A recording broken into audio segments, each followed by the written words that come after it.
There is a story of a man on an ocean shore where starfish had been driven onto the beach by the thousands to dry out and die. The man began picking up the starfish, one at a time, and throwing them back into the waves. After a while, another man came along and said, "What on earth are you doing?"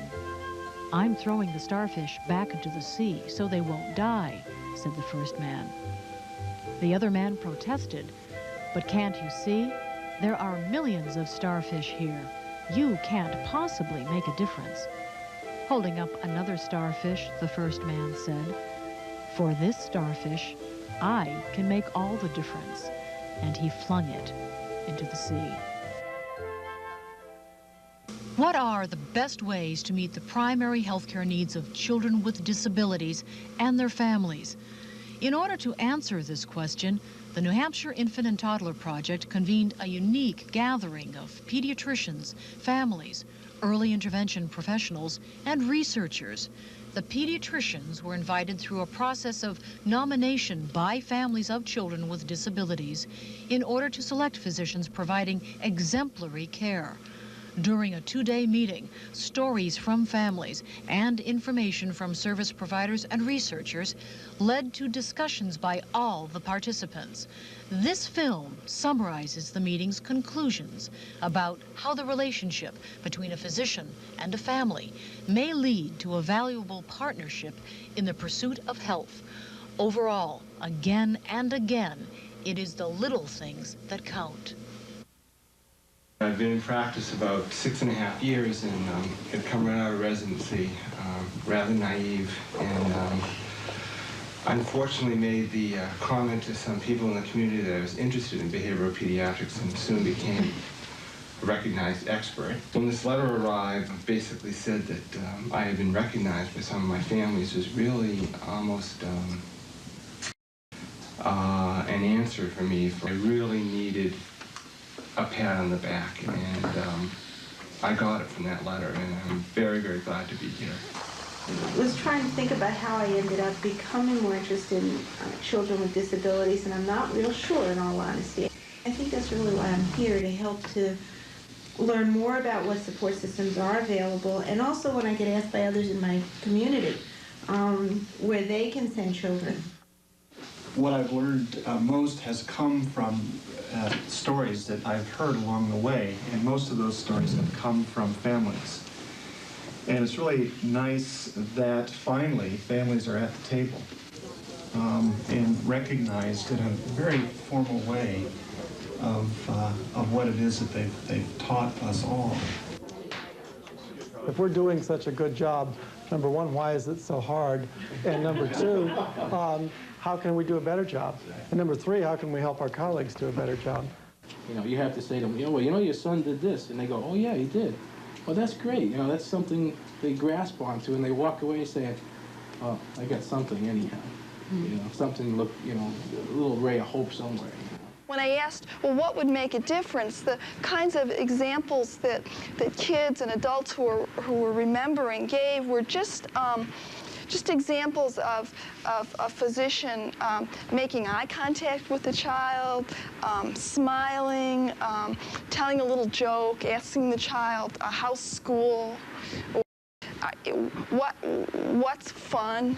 You know, what games do you like to play? Just a very quick attempt to make contact with the child and to have some kind of a pleasant, non-disability related interaction. In the interviewing parents, we hear the importance of those kind of small little things. The story. Dance? Now tell me, that's a dance. That's the dance that has to evolve. I think you should talk about a little bit that, because I think it's you know, when you first dance with him, you sort of step on each other's toes and you have to sort of get into a rhythm. And I think that's part of the courting. Unfortunately, we first meet each other usually during the crisis if it's a birth thing, and that's a hell of a time to learn how to dance. But you do. But I think when it's quiet enough to sort of hear the music, I think that's when you say to a family, and again, it's that individuals, each family, how can I help you the most? I mean, I know resources, I know information, I have a sense of what often happens to kids with the kind of test results I'm getting back. How can I when do you want this? What can you handle at what point in time? And I think to some extent, parents will be able to talk back and say that. You know, a doctor would come over to me and look at Casey and he'd shake his head and say, I don't know what to do. What do you think? What do I think? Geez, that's different. You need to do is say, this is where we are now, and this is what I can offer in the way of help, and this is what I see as the resources, and this is what I think we can do now. But I don't have a crystal ball, and I can't tell you what Jimmy's going to be like at age 5 and 10. When I've used that over and over and over again, I don't know how that feels for the parents. It feels like all we have is the future, and we can do the best that we can, and that feels good. So one of the things we heard in the interviews with parents is it was very helpful if the doctor would stop sometimes and say, and how are you doing? Just an open-ended question. And if, in the same way, the doctor would in some way acknowledge the child as a child. Gee, what a handsome kid he is. Or you must be very proud of her. Or laughing at a story that the parent shares. I play with the kids. Yeah, really. You know, I pick up a baby. I ask the parents if I can hold it, hold the baby. Toddlers, you know, I'll run around the room with them, or throw them a ball or something. And it's just you come in and you just initially make the contact with the kid.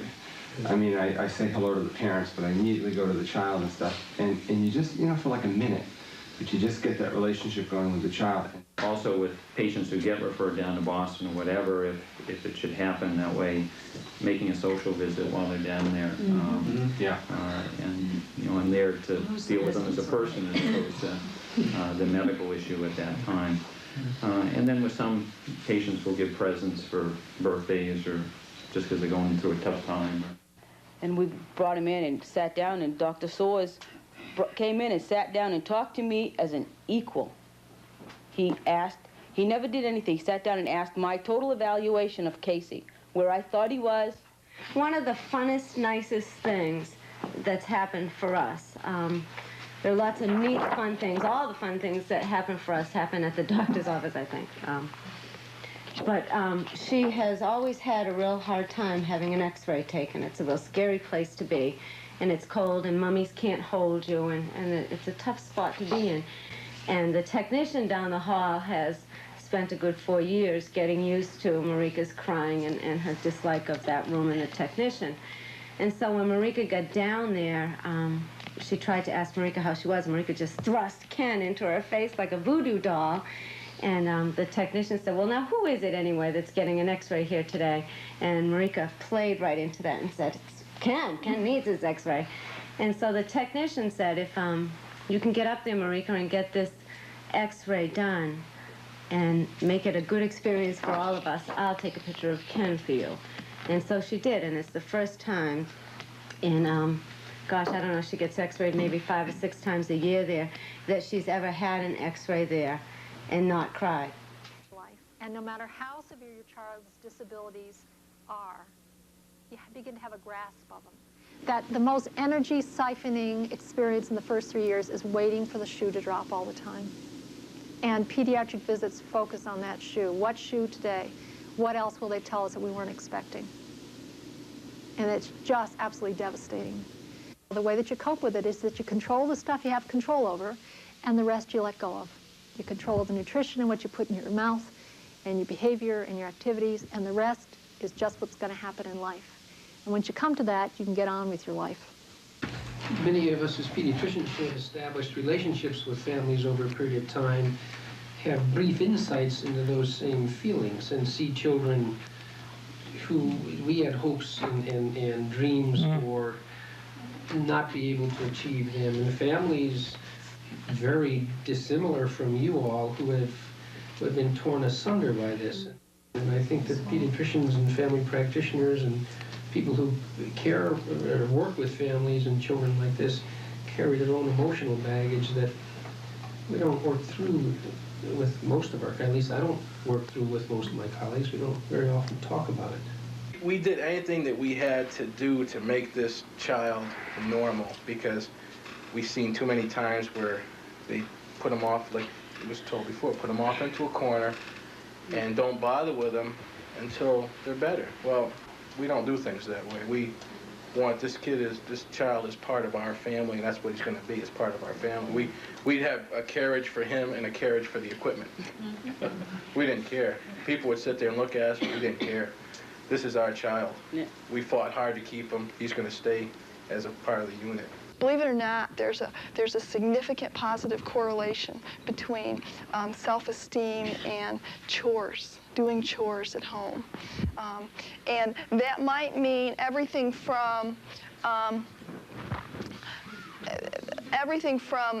complicated task like taking out the garbage to putting your own clothes in the hamper.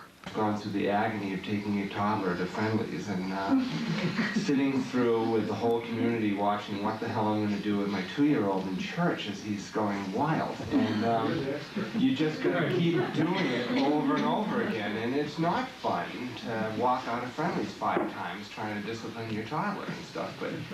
But I think the example we're doing with our kids are we making them a part of our lives. And if you bring that across to the parents, that we're taking care of it, you know, yes, it's going to be hard and it's not going to be easy, but if this is what you want to do with your kids, you want to travel with them, you want them to walk 40 feet with an extended, you're going to find ways to work and make that work.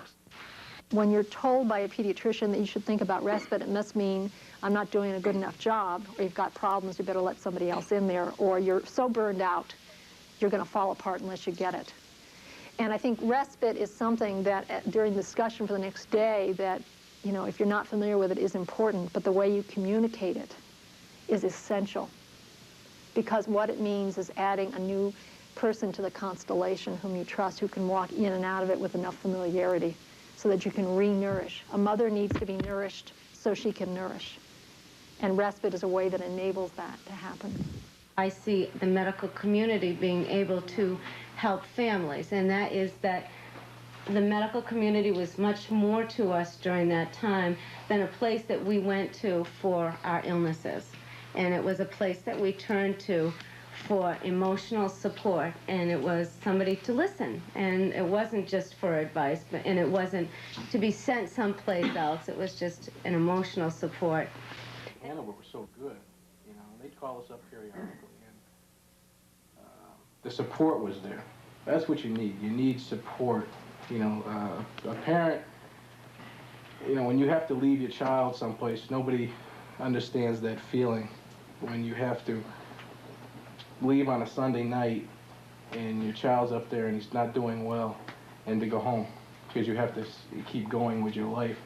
I think I'm representative of someone who has an interest in general pediatrics, has a general pediatric training, and sees a share of children with disabilities or multiple handicaps as most general pediatricians would. I do think that I try to be very careful about listening to the families and trying to help them find what they most need. But in many cases, I think I'm working more as a facilitator rather than as the person who can really solve the problems. We already know that it's by having success experiences and by experiencing your own competence that you build self-esteem. When they were through with their discussions, then they called for the mom who came in. By that time was sat where you're sitting, Carl, at the end of the table, and she was asked whether she had any questions, and she was speechless at that point. And I took a chance and I said, "What about the notebook?" Well, she took out her notebook, and it was the most beautiful thing in the world, and I felt very pleased that I'd been able to do that, because she said, "Is she ever going to get better? Is she ever going to walk? Is she going to gain weight? What is the diagnosis of what she has?" And I was just so proud of that lady that she was able to do that. We have to be advocates with the parents to help cut through artificial barriers. And in one situation this last year, I ran into this in my own practice, where a family with a child with lots of equipment at home and so forth, he wanted to take his child on vacation with him. And the insurance company said, No, the only thing we'll do is allow you to take your child to Cedar Crest so you can have your vacation, and isn't that a good idea? And he'd been given a cottage down at Massachusetts on the Cape for 10 days, free to use from a friend of the family, and really wanted to take his child so his child could feel the sand on his feet and hear the seagulls, and said, yeah, my friend is letting me use a van so I can take the equipment down, and so on and so forth. And he ended up having to do this all on his own with absolutely no nursing coverage because that was outside of the area for which they pay for it. And they backed off and had him sign all these waivers about if there's some equipment failure or whatever, this is outside our area, we will take care of your child, on and on. I was furious about that. And those are barriers that I think we've got to be advocates for and say, let's be thoughtful and inventful and inventive. We're going to run into systems barriers like the third-party insurance company saying, we can't deal with this. They were the ones with the problems. It wasn't his family. I know that I'll turn to Dr. Northcutt next year to come, this spring, to come to a school district meeting with me and tell the Timber Lane Transportation Company why Marika needs to be on a regular bus. And it's not because a brother takes that bus, and it's not because I'm going to make them take her on that bus if they have to tie her to the roof. It's because it's the right thing to do, and it's protective of her rights, not just educationally. So that's another, I think, that I'll look to the medical community to being something more than just a place that I go to get sore throats looked at. And it'll be a place where I'll ask the medical community to help me advocate for things I know are going to be in her best interest. You are very much involved in our lives, especially at the beginning, whether the beginning is a meningitis or a drowning or at birth kind of issue. And you play a very key role. We are very vulnerable, and our kids are very vulnerable. And I'm so grateful for all those years of school that I'm so sorry you have to pay back so much money for. But I want you to have those skills because I need them there.